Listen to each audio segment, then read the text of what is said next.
There are roads, and then there are roads. Most are just stretches of asphalt, but some, like US Route 30 across Nebraska, have a soul, and some of them are hungry.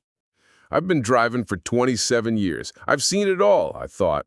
I was immune to the tricks a tired mind plays on you after 18 hours of staring at an endless black ribbon.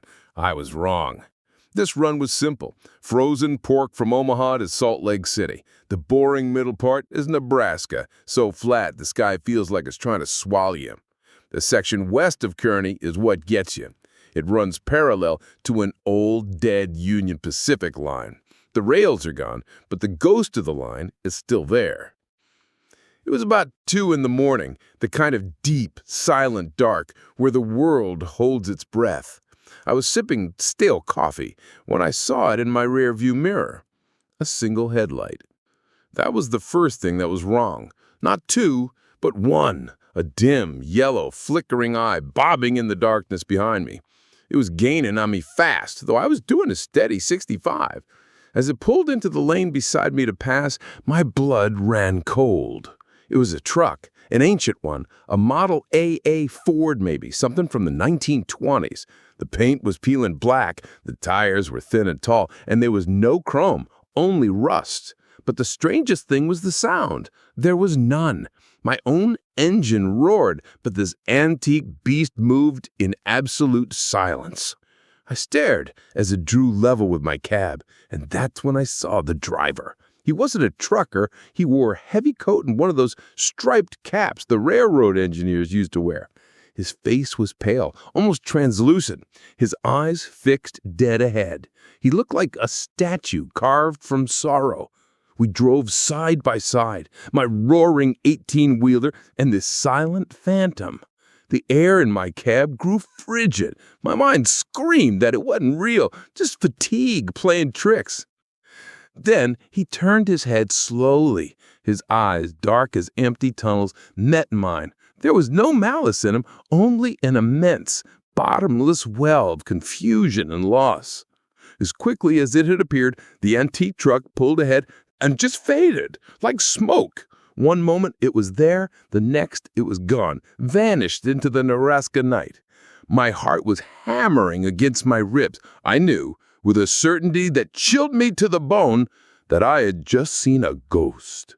My hands were still shaking when I saw the lights of a 24-hour truck stop called the Prairie Rose. I needed to stop, to be around people, to convince myself I wasn't losing my mind. Inside, the air smelled of burnt coffee and bacon grease. I slid onto a stool at the counter. The waitress, Darlene, had a face card with a road map of a long life. She noticed my trembling hands as she poured my coffee. "Long night?" she asked, her voice raspy. I had to say something. Saw something weird back there. A few miles east, by those old train tracks. Darlene's friendly expression vanished. "Let me guess," she whispered, leaning closer. An old beat-up truck. Black, one headlight. I nodded, my mouth suddenly dry. "And a driver, wearing an old-timey train engineer's uniform." "Yeah," I breathed. How did you know?" "You're not the first, hon," she said, her voice grim. "You saw the Machinist." The name hung in the air, heavy and cold. "That's what we call him.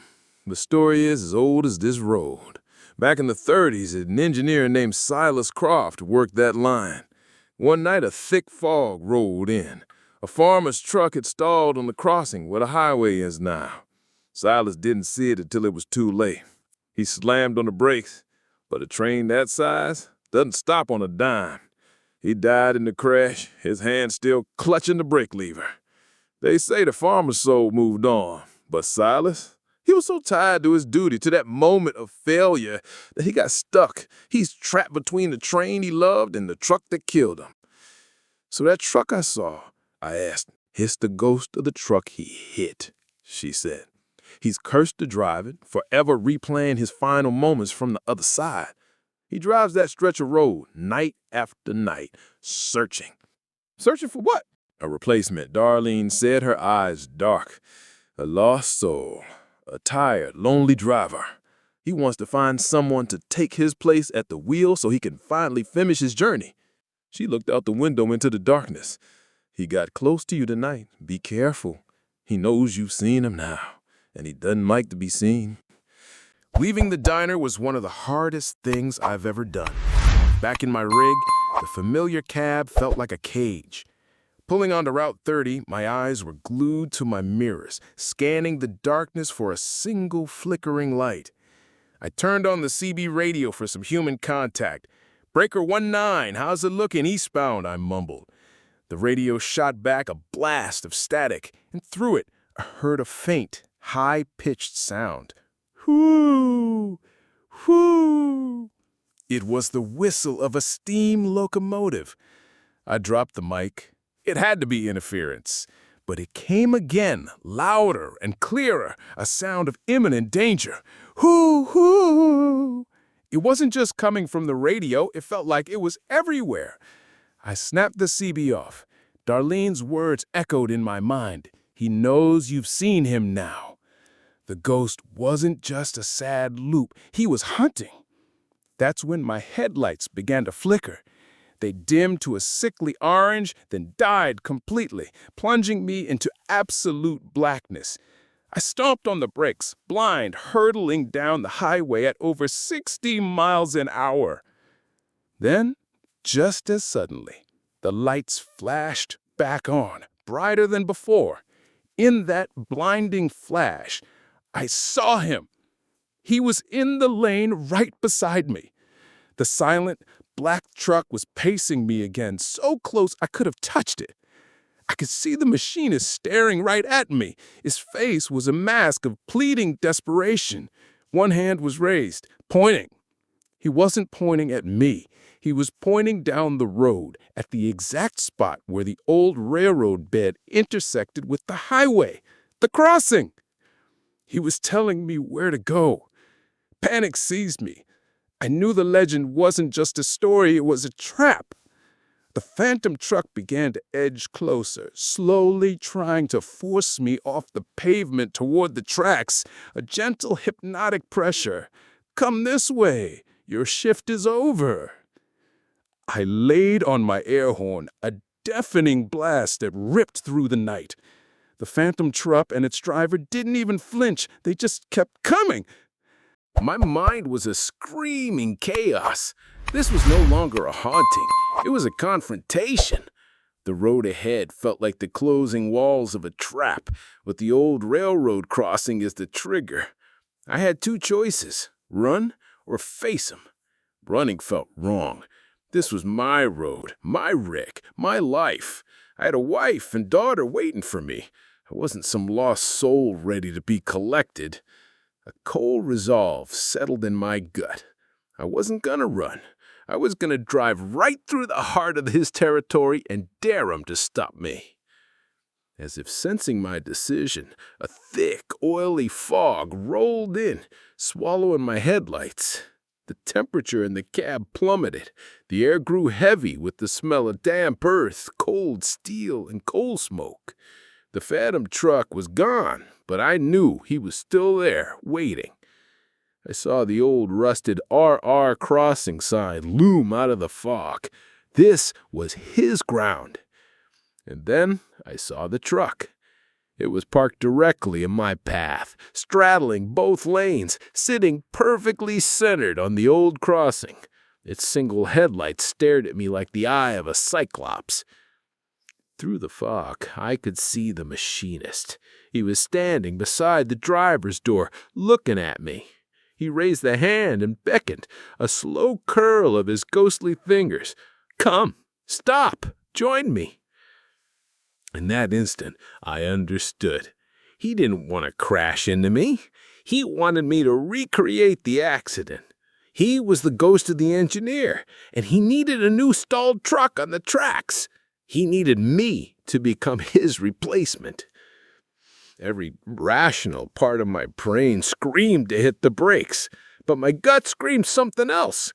Stopping was death. Stopping was surrender. I looked at the beckoning, tragic figure. I felt the flash of pity, but I had my own life to live. I didn't slow down. I took my foot off the brake, pushed the accelerator to the floor, and grabbed the cord for the air horn. The Peterbilt surged forward, engine screaming, horns blasting a declaration of war. I aimed my grill straight for the center of that phantom truck. If I was going to hell, I was taking a ghost with me. The machinist's expression of pleading vanished, replaced by a look of utter shock. I braced for impact, my knuckles white on the steering wheel. The impact never came. Instead of tearing metal, it was only a sudden, profound cold. As my rig passed through the space where the phantom truck had been, the cab plunged into an Arctic chill.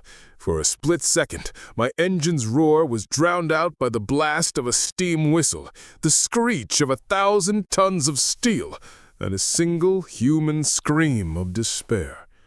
The air filled with the phantom smells of the crash, burning coal and hot metal. A wave of sorrow and confusion washed over me, his final memory flashing in my mind's eye. And then it was over. I was through to the other side of the tracks. I risked a glance in my rearview mirror. The road behind me was empty. The fog, the truck, the machinist, all gone. I didn't stop. I kept my foot pressed to the floor until the first hint of gray light bled into the eastern sky. The dawn has never looked so beautiful. I finally pulled over 30 miles past the crossing, my body trembling. I checked my rig. Not a scratch. It was as if I'd driven through a memory. I've been driving for another 5 years since that night, but I have never again taken a load that would send me through that stretch of US 30 after dark. I'll take a 300-mile detour to avoid it. Sometimes at a truck stop, I'll see a young driver, some kid full of bravado who thinks he owns the road. I won't tell him the whole story. He wouldn't believe me. But I'll tell him that some stretches of road are tired and hungry, places where you need to be wide awake. Because the road is full of ghosts, and some of them are standing on the side of the road in the dark in the fog, just waiting for a tired soul to take their place. So if you're ever out there late at night and you see a single dim headlight coming up behind you, just keep driving. Don't look too close. And whatever you do, for God's sakes, don't you dare stop.